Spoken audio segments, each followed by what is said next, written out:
ahead and get us started. Thank you all so much for taking time out of your night tonight to join us. My name is Livy Yackel. I help with our cohort programs, so I'm excited to work with you all and yeah, to walk alongside you through this process. Also really excited for you guys to hear from our leaders and students tonight. So I don't want to take up too much of your time here to start so that we can get to the good part, but I do want to just go over what our schedule would look like and just go over a couple things here before we get started. Let me change the slide here real quick. So our agenda today, you're going to be able to hear from our 5 cohort leaders and also hear from a current student in these cohorts, except for our 2 new cohorts starting this fall. So you'll get to hear what the cohorts will look like, some personal stories, and then we'll also have a Q&A section at the end. So if you want to start sending questions using our Q&A feature, we'll look through those and start to answer those, but also answer a lot of them live at the end. And something that we like to highlight with this feature as well is that only us hosts and panelists will be seeing what you're sending. So if you have any more personal questions that you don't want the whole group to see, those will just come to us. So feel free to ask away. But with that being said, I want to pass it over to our leaders just so that you guys can get all the information you're looking for. So we're going to go ahead and get started with Arts Collective. So I'm going to hand it over to Brent Williams to get us started. Hi, everybody. Good evening. My name is Brent. I am the director of the Arts Collective program. In addition to that, I am the director of the Center Art Gallery and co-chair for the Department of Visual Performing Arts. So I just want to talk to you about the collective. It's one of the oldest cohort programs here at Calvin. And the whole idea is that we're really looking for students that have arts experience and arts interests. Regardless of major. One of the things that I love about the collective is it's an opportunity to bring students together of all academic disciplines, talk about making, seeing, and all of the different sort of arts that Calvin does and the world around you and the ways that we can participate in arts. So we really love that cross-disciplinary perspective, thinking creatively both about production, but also about participation and the roles that arts can have in terms of being both restorative and renewing or enhancing to the different things that you're interested in, passionate about, and really enjoying. The collective is broken down into a couple of different things. It's a 2-year program. And the idea is that students that are part of the collective have both academic experiences and non-academic experiences. So inside of that, you'll take a series of courses together. Your Core 100 class will be part of your experience. And then you'll move into visual culture. So for the past 5 years, I've gotten to teach visual culture, and we have just a wonderful time sort of looking at everything from traditional visual arts to theater to movies to music, and really just having a fascinating conversation about how those things overlap and inform each other.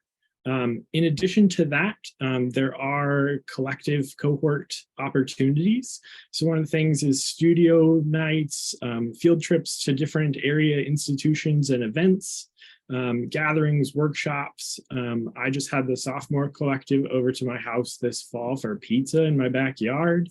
And so there's just wonderful ways that we build that community and we foster those friendships as part of that. And then at the end of your 2-year experience, you'll have a trip experience, a collective trip experience of some kind. So students have gone a wide variety of places, but it ends up being just a wonderful chance to sort of culminate your experience, what you've learned, and the things that you're taking away from that. So I'm really excited that Rory is here on the call with us. Rory's currently a sophomore collective member. And so I'm just curious to have Rory talk about her experience, why she chose the collective, and what her experience has been like. Hi, everyone. My name is Rory, and I'm a sophomore at Calvin University right now. And so what is super fun is I'm actually majoring in engineering and minoring in business. So some people wouldn't probably put me into the arts, but the Arts Collective cohort is just a really great place for me to stay connected to the arts. I personally have a big passion just for like visual arts, and I'm a dancer. I danced competitively all through high school. So it was a way for me to like keep that community and the arts in my life as I have a very STEM heavy, just academic course load. So the Arts Collective program is a really great program to like build community that will stay together. So something that I personally loved is the first week of starting in college, we kind of get put into some like freshman orientation groups, and the Arts Collective cohort was put in a group together. So like right off the bat, we were learning each other's names. We were getting to know and be familiar with Calvin University's campus on those first couple of days. And by having a couple classes together, I was able to continue having that community with the people I met my first week of school. That just like kind of continued because I had classes with them. We studied together. We saw each other every day. So it didn't really feel like, oh, I made good friends and now I never see them on campus. So having those built-in classes was really helpful and made us feel like a family, which is a lot of why Calvin has these cohorts. It's really about like building a family and a community that has the same like ideas or views on things so you can have good conversation. And something else I really love is the workshops that the Artist Collective cohort gets to put on. We can have different workshops that we as students like host for the greater school and just as a cohort together. One of my favorites was we went to a like clay earring making like workshop, and it was free for like all the students who could go. So we got to use clay, make earrings, bake them, and take them home. So I have these like really cute like marble earrings, and I made some bananas, and it was just so fun to like see people who enjoy the arts get to go to a workshop that we helped put on and just promoted the arts at Calvin. So I just think the biggest takeaways are getting to be involved in the arts, create a wonderful community, and see that community flourish for the rest of campus.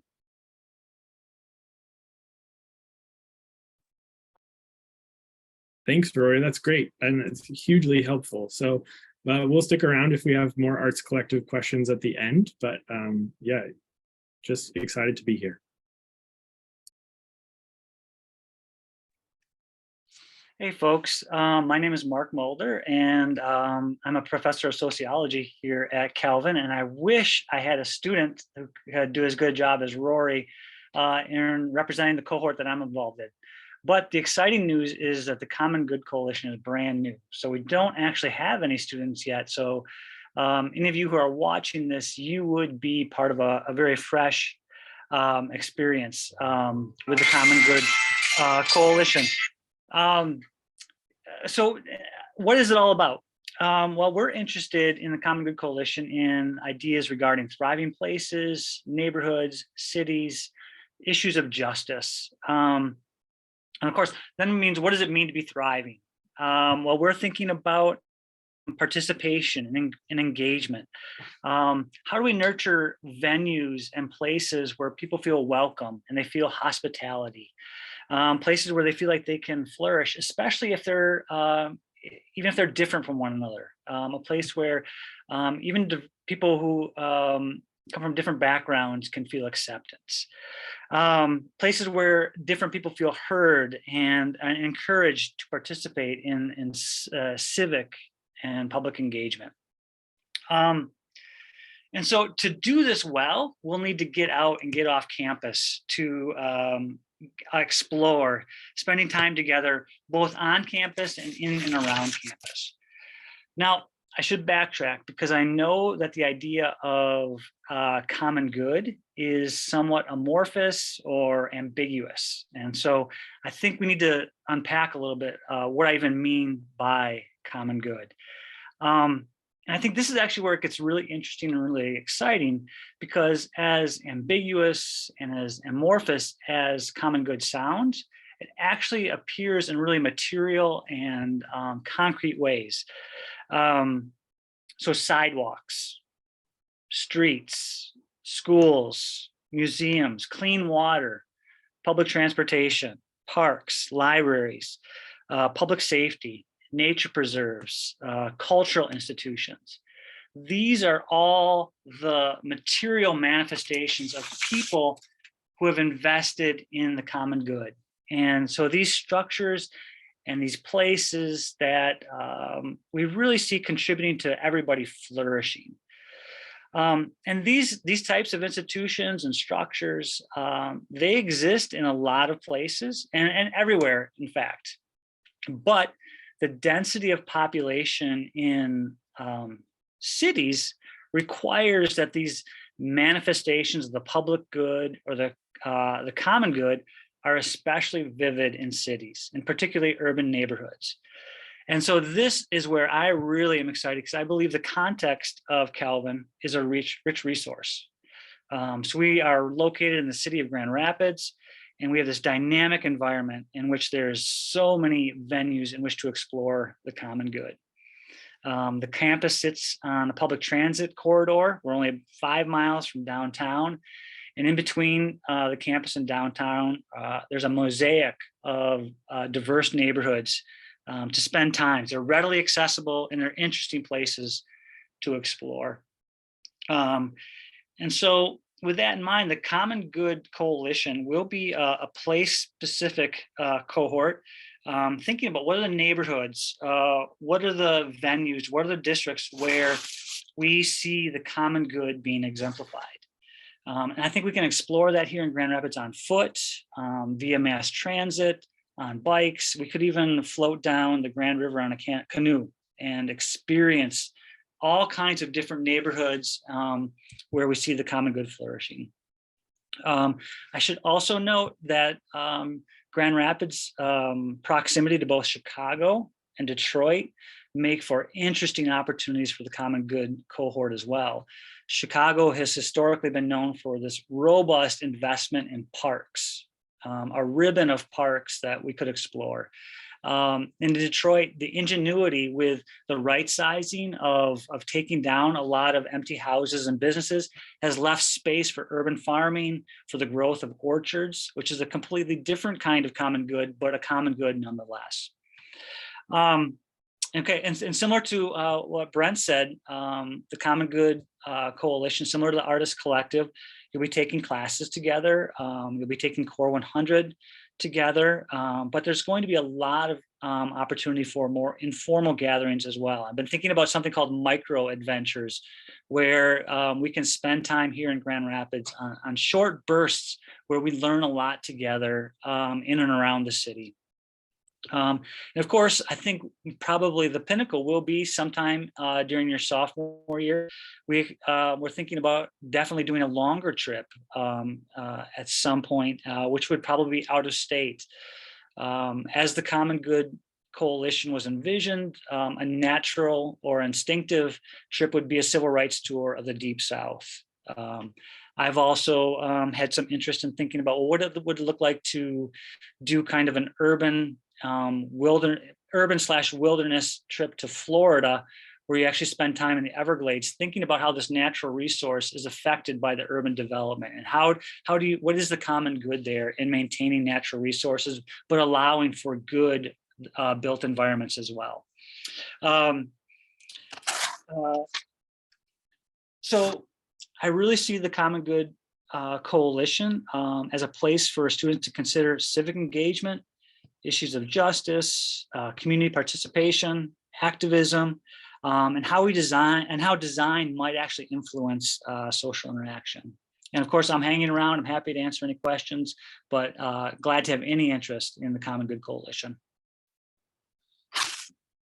Thanks, Mark. Good evening, everyone. I'm Craig Hansen. I teach art history here at Calvin, and I am one of the co-directors of the honors at Calvin program. I'm also I wear a number of hats, but it's part of that co-director position. I work with Amy Wilsterman, and I mention that because there's a way in which honors is absolutely committed to what does it look like when you put interdisciplinary context and frameworks around big questions. And so Professor Wilsterman is a biologist. As I said, I'm an art historian. In the past, we have taught one class together, and we certainly hope we get to do that again in the future. But I mention that because there's a way in which honors is committed to the idea that not only do we in the world face big challenges, big questions, big problems, but there's also a way in which disciplinary frameworks can help us better understand those problems. So typically, honor students, not surprisingly, are good at lots of things. And when you're good at lots of things, sometimes that can complicate working out what you should be doing. We welcome those sorts of questions, that kind of curiosity. And in fact, in many ways, it's precisely that sort of curiosity that gets us really excited and is a kind of determining factor for the kind of student we're really looking for. So as you see with the slide on the screen in front of you, it is a curricular program. And so you will be taking basically one honors course almost every semester while you're at Calvin, maybe 7 out of 8 semesters. Some semesters that would be a 4-hour course. Some semesters that would only be a 2-hour course. That said, you're not doing a lot of extra work. In many cases, you would be doing no extra work. So instead, honors is a way for students to complete about half of their regular core requirements, but they would be taking those courses specifically through honors classes. It's probably worth just sort of mentioning that will be true largely of all of the cohorts. So the cohorts really are a way to sort of enmesh these academic interests, these co-curricular interests, with a larger vision of how you're making progress toward graduation. So the idea is not that this is giving you a lot of extra work, but instead this is an avenue for pursuing interest. I think also is at the level of kind of generalization, it's worth noting that I think all of these programs are really a distillation of what Calvin does well across the board. And what I mean by distillation is there's a kind of concentration of particular values, particular sort of commitments, and there's a way in which the cohort tends to intensify that experience. Okay, so in terms of honors, it would be a cohort of about 44 students. That translates nicely into 2 class sizes of about 22 students each, moving through these core courses together. And eventually, in junior, especially senior year, that would culminate in an honors thesis. Let me just really quickly note a few program values, and I'll hand it off to our student rep this evening. So honors sometimes looks like trophy collecting. And I really do want to be clear that that is not what we're particularly interested in at Calvin. We have amazing students and they certainly collect trophies, but the idea that honors is a kind of extra thing to grab for a resume, that's not really our vision of what the honors program is about. Instead, it really is this kind of intensive experience where you're getting to know other students well. In that space, there is a real incentive for risk-taking. We're absolutely interested in how do we get you to explore? And part of the answer to that means sort of just saying that that's what we're interested in. But part of that also has to be backed up by creating affirming, supportive communities where risk-taking is possible, largely because failure is possible, that you can fail and the world doesn't come to an end tomorrow.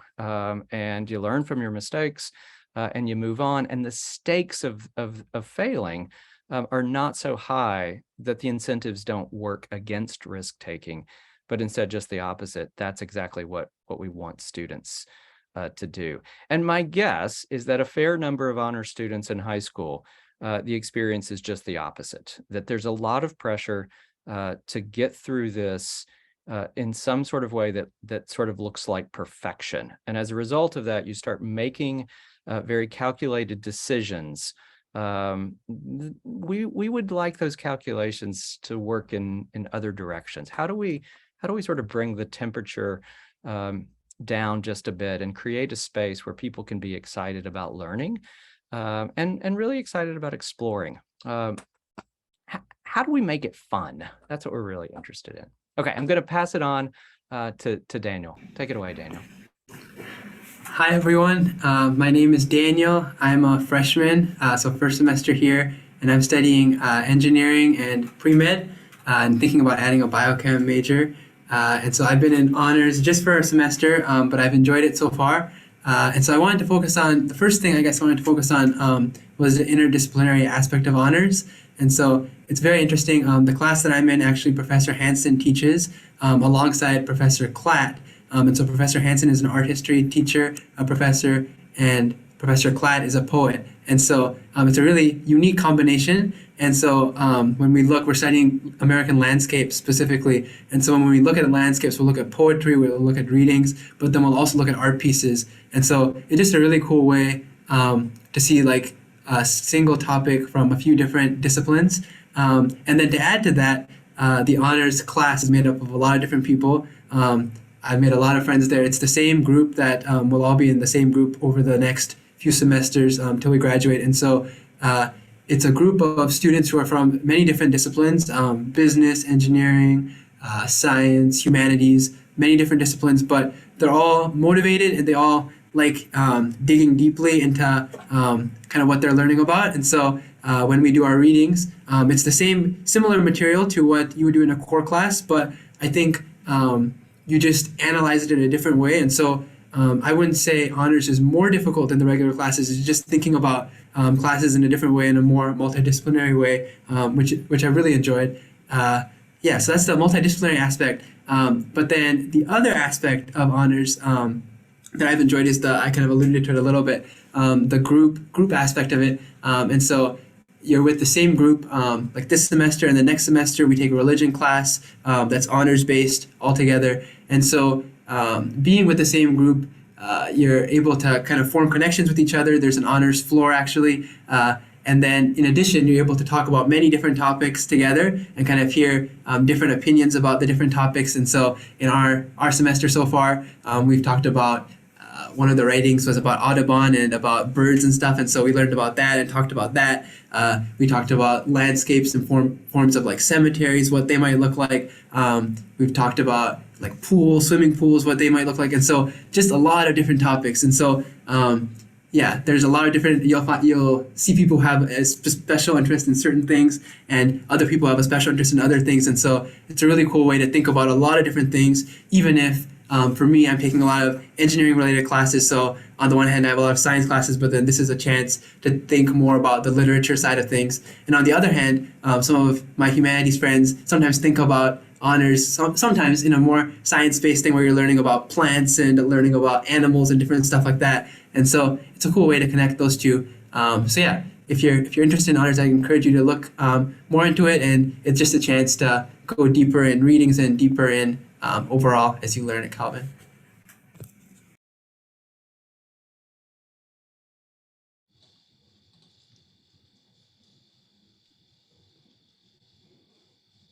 All right, my name is Joanna Wigboldy. I lead the ministry leadership cohort. I am not entirely sure you can hear me right now. Somebody give me a signal. We can hear you. Thank you so much. Okay. Okay, so first of all, I kind of want to join all the cohorts right now. I'm super excited about all of these. So I'm gonna try and just add to that excitement. My name's Joanna Wigboldy. I lead the ministry leadership cohort. In the ministry leadership cohort, along the lines of what Professor Hansen was just saying, that the cohorts are all sort of part of what Calvin does well anyway. The ministry leadership cohort, I sometimes think of as a microcosm of the Calvin mission. We are focusing on how we, what it means to be a leader, a Christian leader in the life that God has called us to. And maybe the little bit of a different focus that we have is that we take an extra look at what it means to be a leader in the church. And that doesn't mean that we're all going to be pastors or staff members at churches. What it means is that we are all going to be people who go to churches.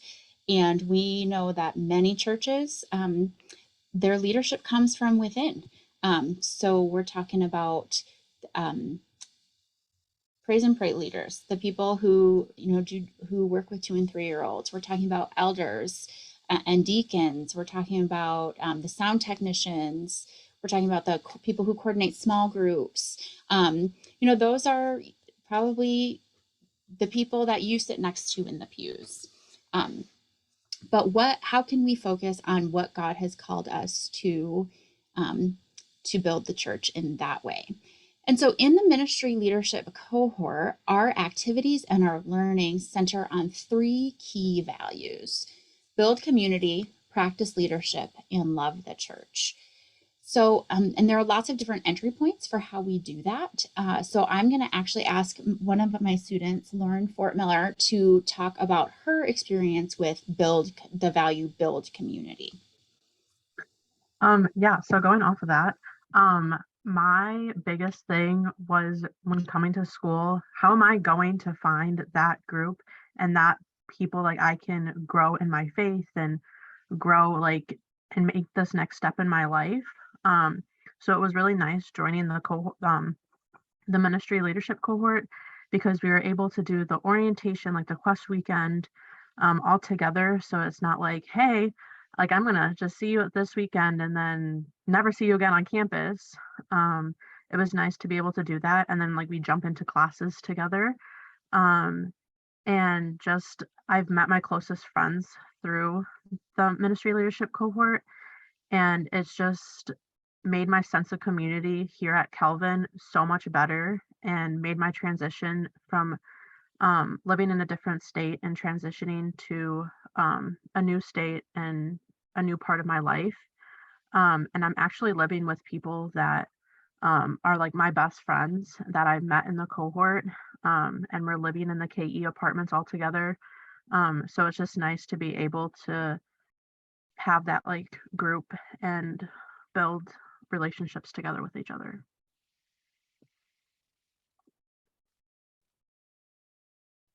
Awesome. Thanks, Lauren.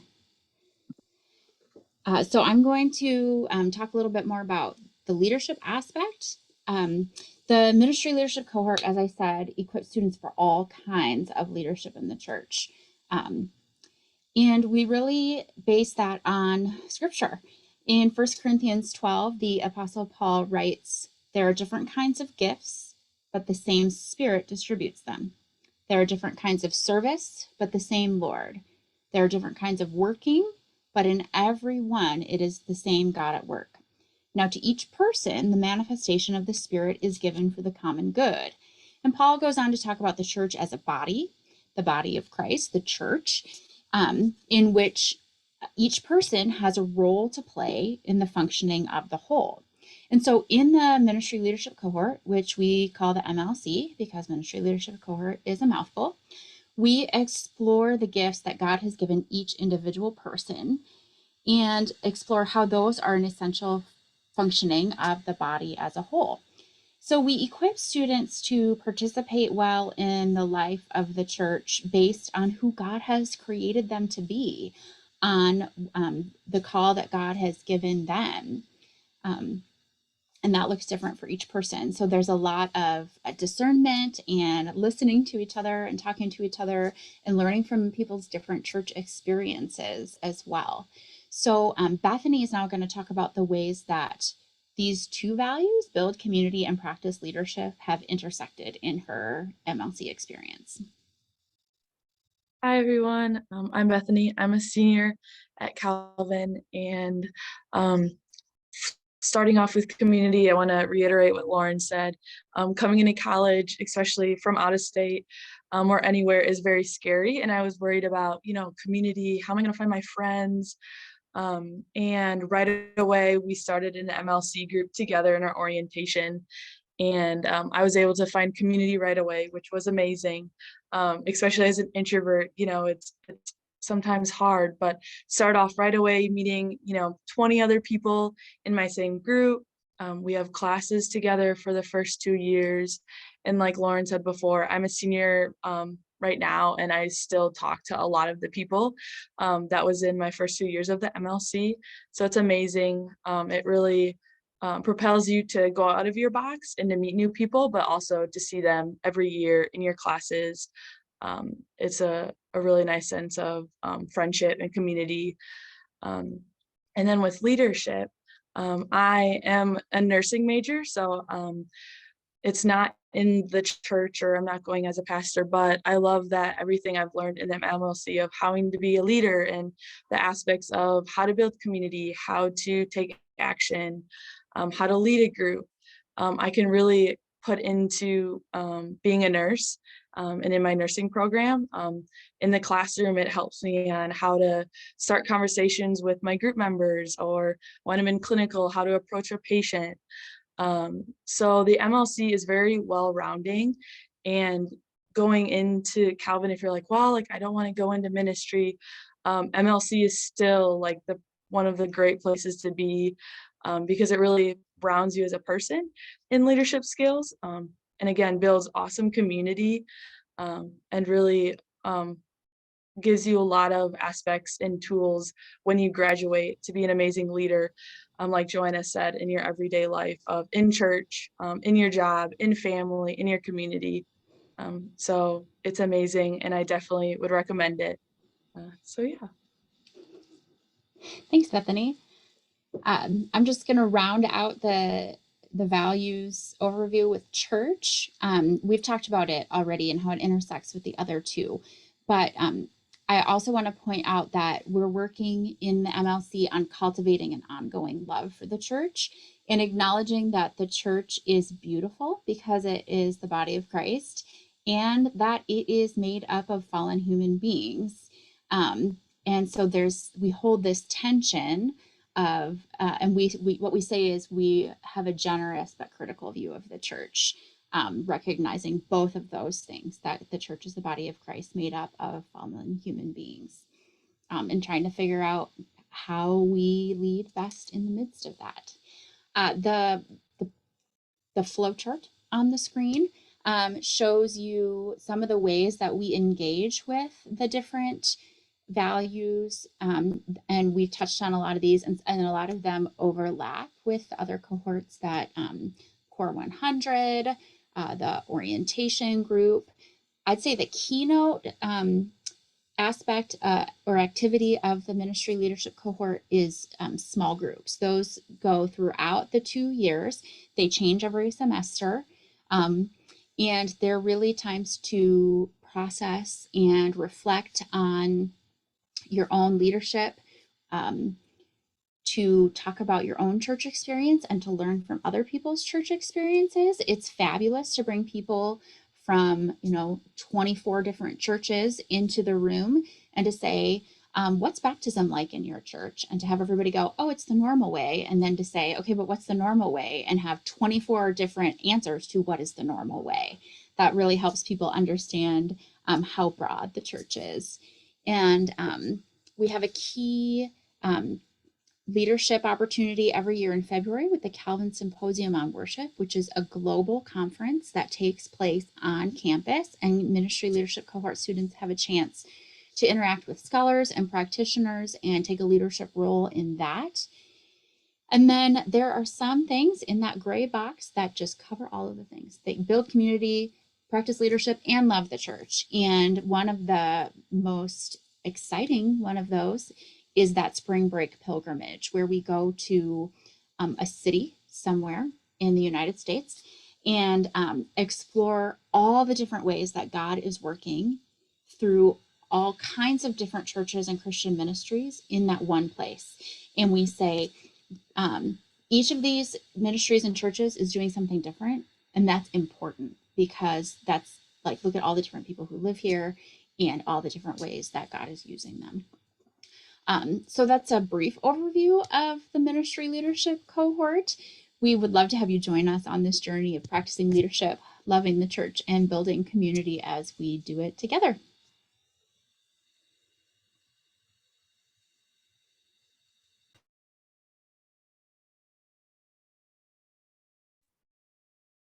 I love being at Calvin because there are people and programs like this going on.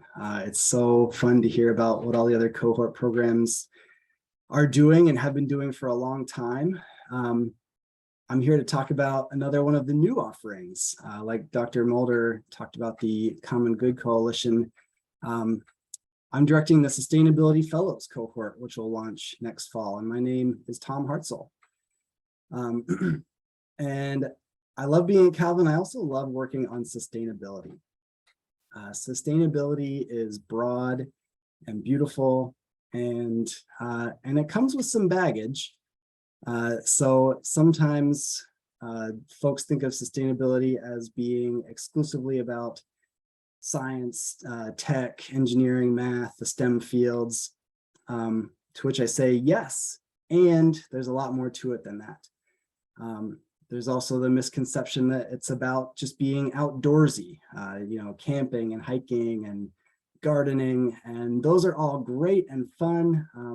But again, there's more to it than that. Because if we want to build a future that's sustainable for everyone, we need to include everyone in building that future. And so I'm really excited for this cohort to get started. Just a couple weeks ago, I was at a Discovery Day event at Calvin for prospective students and was talking with a student, where she calls home and what she's interested in studying. She was thinking about chemical engineering, and we started talking about sustainability. And suddenly she just became really excited talking about this interest she has in fast fashion and how many of the clothes that we wear don't come from a very sustainable source. They can be quite damaging to the environment and to the people who are producing them. And that's exactly the kind of student that I'm excited to bring together into this cohort. Because no matter the major of someone or their background, what their interests are, we're all working together toward this shared vision of a brighter future. And there's some foundational outcomes that we strive for. And if you can go back just one slide, if that's okay. So we're developing leaders. There we go. Who are working on sustainability out of a faithful response. Because this really is the most holistic response we could have to Jesus's commands to love God and love our neighbors. We also want students who are ready and willing and excited to learn from diverse perspectives, people from different backgrounds and expertise. And all of that will open doors for people to work on sustainable solutions from any career path and in any community they land in beyond Calvin. And so now I can tell you about some of the elements of the Fellows cohort program. So as you've heard from the other cohorts, the students will take some classes together, and you've heard some of the real benefits of that, of being in class together and learning about the same things with people who share your passion. And students in the fellows will get to do that over the course of 3 years in 5 different courses. We'll also do some pretty cool immersive trips that I'm excited about. One will be a spring break trip going to see different models of sustainability around our country. There's a lot of different ways to do it. As I said, sustainability is broad and it is beautiful in all its different forms. So we'll see sustainability in really grassroots settings where it's just getting started, and large corporate settings where, big companies have decided that sustainability is really important to them, and they've invested in pretty serious and pretty impressive and inspiring ways. Another way that we'll explore sustainability on a trip together is just seeing our local watershed.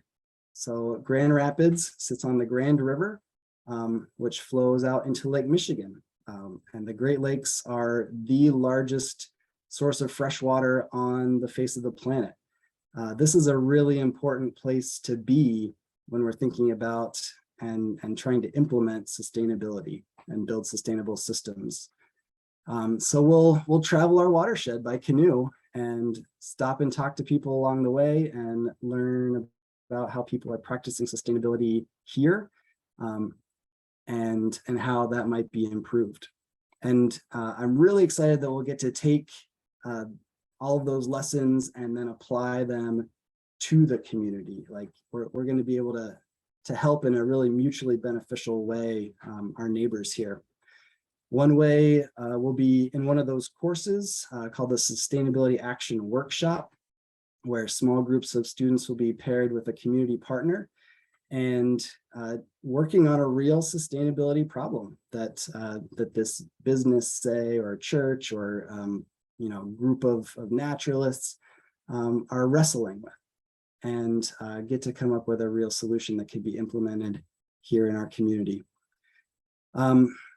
And then another way that you'll get to make a real impact is by planning and then leading a sustainability conference for other college students in the kind of greater Midwest region. We're excited to invite high schoolers and college students and sustainability professionals to Calvin's campus for a meeting of people who are passionate about sustainability, and we'll get to learn from each other and grow together as a sustainability community.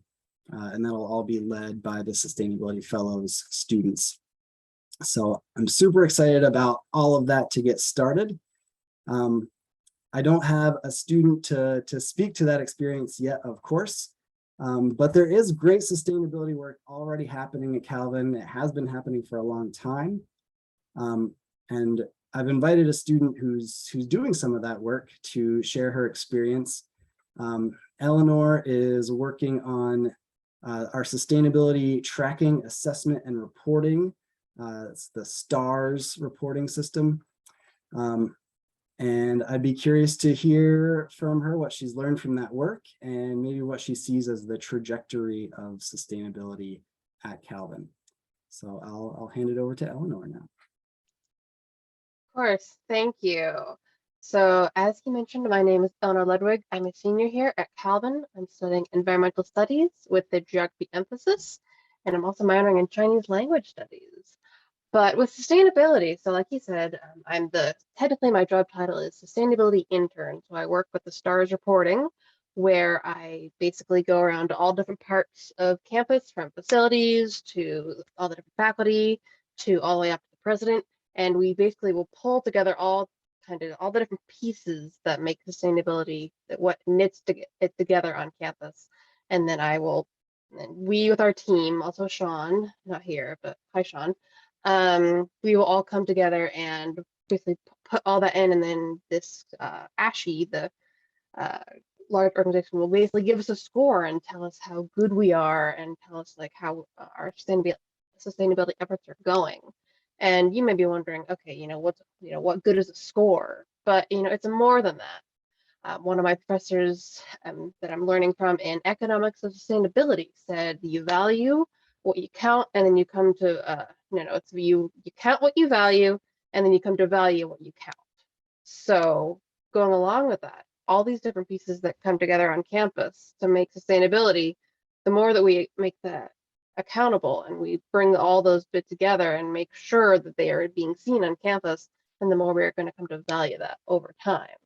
So all these things together with sustainability on Calvin's campus is really going to pull it all together. And also one other thing. So as the STARS intern, I get to attend the monthly EESC, which is essentially Calvin's faculty sustainability committee.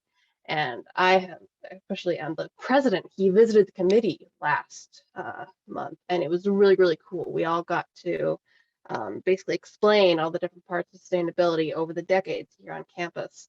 And I have had, in follow-up conversations with some of those professors, especially with this new president, they have never been more excited for the potential with all the new solar energy that's coming in, with all this new energy and this true new drive for sustainability that the president is bringing. So you want to be part of that, new movement, I think now is a great time to get involved in sustainability on Calvin's campus. Yeah, thanks for sharing your experience, Eleanor. And working on the STARS reporting is just one of the ways that you can take a sustainability leadership role here at Calvin. So I'll stick around as everyone else and happy to answer any questions you might have. Hi, everybody. My name is Julia Vandermolen, and I work with the cohort programs here, kind of on more of the bird's eye view side of things. So each cohort has their own specific director and students involved, but I help coordinate some of the shared pieces.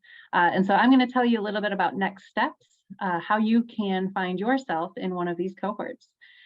So there's some dates here on the screen that I'll just go through quickly, but you can also scan the QR code here at the bottom of the screen to be directed specifically toward the website where you can apply and find this information. So your next steps right now, you're sitting after hearing about all these cohort opportunities, and you're thinking, man, I could really picture myself in one of these cohorts, or maybe even in multiple of these cohorts. Your next step is to apply. Apply for the cohort program or programs that you're interested in. And those applications are due on December 15. So you've got a little over a month here. It's not an exceptionally long application. There's a couple of short answer questions. And then you can kind of speak to the specific cohort that you indicate interest in. So you don't have to apply for all of the cohorts. You'll check a box that says, I'm interested in this one and this one, and then the questions will show up there. So you'll apply by December 15, and then we will, as leadership for the cohorts, review those applications and notify students who are being invited to interview for position in those cohorts.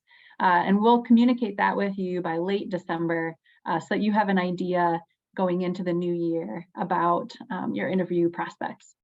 And that is because in February, we'll invite you to come to campus for what we call preview and interview days. And those days are designed with two purposes in mind. One, we want to interview you, get to know you, and see if you'll be a good fit for the cohorts. But the other purpose is we want you to essentially interview us and figure out if we're a good fit for you. Some of you might be interested in multiple cohorts. Some of you might be interested in cohorts, but also some other opportunities at Calvin that you're trying to kind of balance your time and figure out which ones you're really going to dedicate yourself to. And so these preview and interview days give you a chance to ask all of your questions, get to know kind of what these cohort experiences feel like. There's 3 days for preview and interview days, and those are February 3, 10, and 17. And we would specifically ask if you're interviewing for ministry leadership cohort that you attend that middle day, February 10, because that is when the worship symposium takes place, and that will give you the best view of the activities of that cohort and the involvement that you would have if you're in that cohort. But if you're interviewing for any of the other cohorts, you can come to any of those 3 interview days. And then by early March, after those interview days are finished, we will notify you of an offer if you are selected to be a part of one of the cohorts, and we'll let you know next steps about how to accept that position in the cohort. So the biggest thing to think about right now is the application in the next month and a week, and get that in. Along with that, you do need to be admitted to Calvin. So make sure you're also completing your Calvin application. I'm going to, we can maybe leave that slide up in case you want to jot down some of those dates and details there, or scan that code. But I'm going to turn us now to the Q&A. There have been a couple of really good questions already asked, and I'll highlight those. But if you have additional questions, go ahead and click on Q&A down at the bottom and type those in, and then all of us hosts and panelists will be able to see those and respond to them. So a couple of quick ones that have been answered, but I think would be good for anyone to hear. Someone asked how many people join a cohort. Great question. Each cohort will have 20 to 24 students in it, kind of coming in each year, each fall. Honors, as Professor Hansen mentioned earlier, honors is about twice that size. So you'll have kind of 2 sections worth of students in one cohort. Another question was about living situations and if there are living learning communities attached to these cohorts. We have several opportunities for living learning communities at Calvin, and some of them have similar themes. So we do anticipate that students might opt to both be a part of the Sustainability Fellows cohort and opt to live on the kind of outdoor recreation floor. That would be great if you want to do that. It's not required. So none of the cohorts have a particular living requirement, and you can choose whether you want to live in kind of one of those focused communities or not. And then one more really good question, just logistically, this virtual info session here will be available as a recording later on. We'll send that out once it's uploaded. So if there was something that someone said and you missed it, or if you want to share this with a friend that you know might be interested in one of these areas, or if you are a parent that is watching and you want to share it with your child, that link will be available. Now I'm going to try and catch up with some of the other questions that have come in while I was talking. But I know there was one question about joining multiple cohorts. And we would encourage you, if there were multiple different opportunities that sounded interesting to you, go ahead and apply for them. We'd love to kind of bring you into the preview process for multiple cohorts, that you can find what your best fit would be. It gets a little complicated if you're going to try and participate in multiple, just because some of the requirements overlap. So you heard a lot of the directors mention that each cohort has a Core 100 section that you take with your cohort. So if you're in multiple cohorts, that'd be hard to get that same kind of community and learning if you were kind of torn between 2 places. So we've talked about ways to overlap honors with each of the different theme cohorts, but likely the theme cohorts themselves you'll interview for and either only be offered a spot in one, or you'll have to choose just one of those. Let me see some other questions here. Again, thank you to those who are throwing questions in. These are great ones. Calvin Visits would like to answer a question live. Livy, do you want to jump in and answer this next question that's up about a fee for joining a cohort? I was actually tagging that for you, but we did just get a question about if there will be a fee to join the cohorts. And these are a completely free thing, application, like joining them, all free. We just want to give you guys an opportunity to find community with people who share your passions and really get involved in that. And I think the interdisciplinary aspect is something that's really nice, because maybe you don't want to major in like art, ministry, sustainability, but it's something you're really passionate about. We just want to give you that opportunity to still explore that, even if it's something that you're not studying. So there is no fee attached to that, no fees attached to any of the process of it. The flip side of that, sometimes the follow-up question to that is, are there additional scholarships attached to these? And I think there are interesting perks, to be sure, but additional scholarships, that would not be one of the perks. And there is a good reason for this. I can speak specifically to honors, but as Professor Wilsterman and I were putting the program together in a kind of new way about 5 years ago, we heard repeatedly from honors directors around the country, be very careful about building incentives into the programs, into your program, that might actually work against students' best interest. So in other words, if you feel like you're losing money, if you decide, well, I love Calvin, but and honors was good, but it's not the thing for me.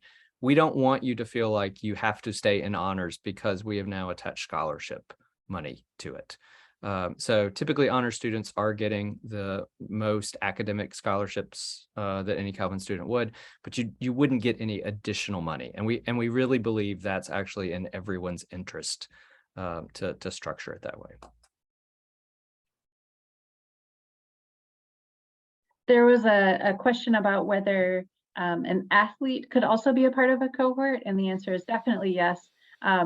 We have students who are involved with cohorts who are athletes. We have students involved in cohorts who are double majoring, so they have a busy course schedule besides. We have students who are in a cohort who are also in a number of musical ensembles, even maybe they're not in the arts collective, maybe they're in honors or ministry leadership, but they're still very involved with music or theater. You can do these things, you can do multiple things. The cohort gives you a great community. It gives you kind of a streamlined way of embracing some of Calvin's best things to offer in these different theme areas and in interdisciplinary communities. But it's not meant to burden your time so much that you can't be involved other places. We would invite you and encourage you to find the different places that that you're most excited about. Can I speak to that a sec, Julia? Yeah, absolutely. At least in the ministry leadership cohort, and I get this sense from the other cohorts too, we try to overlap our activities with things you would do anyway. So your core courses, for example, but also in the cohort, we love to eat. You have to eat your meals. So let's eat together. You're gonna go to church, so let's go to church together. So trying to sort of integrate our activities into the things that you're already doing as part of your everyday life to give you space to do other things, to be in those sports teams and those musical ensembles as well. Thanks, Joanna. Livy, can I have you switch to the contact info slide?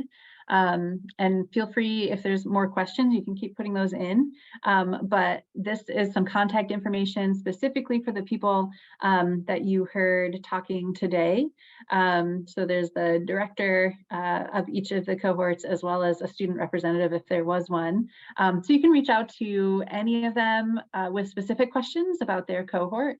You can also email cohorts@calvin.edu, and that is routed through to me, and I can forward that to people as well. But any of us would love to be in touch with you with more details, more answers, more encouragement to consider joining a cohort. But yeah, any last questions, throw them in the Q&A now. Otherwise, Livy, do you have any particular wrap-up instructions? I do not. I was going to throw up the screen again after this, but I think hopefully you guys got the information.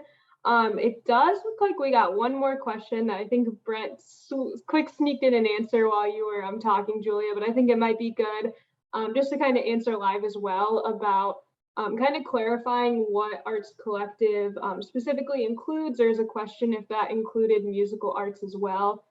So Brent, feel free to add more if you want to. But yes, that does include all the arts, so studio art, dance, theater, music, anything that has to do with art. It's just kind of nice to have all those people kind of come together and share in the different ways that they are creative. So yes, that does include all the different types of art. The only other one that I would add is creative writing. So we've tried to be very intentional about that too. So we have a lot of students that have been involved in the creative writing program, poetry, and adding to the conversation there as well. And yes, if anyone does have any questions, feel free to reach out to those. You also will be getting an email, like Julia said, with the recording, and there'll be an email on there that you can also reach out to, that we'll have access to, that we can also reach out to you. Also, your admissions counselors know a bit about cohorts, and they can also rally information to us. So feel free to reach out to them with any questions that you may have.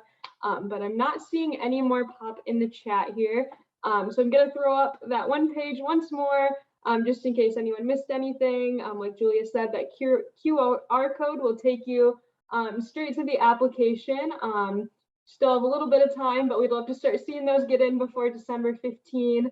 But yeah, we appreciate you all taking an hour out of your night to join us and just learn more about the cohorts. We're really excited to get to meet you in person and just kind of walk alongside you through this process. So if anyone else has any last minute questions, feel free to throw them in, but it doesn't look like many are popping in. So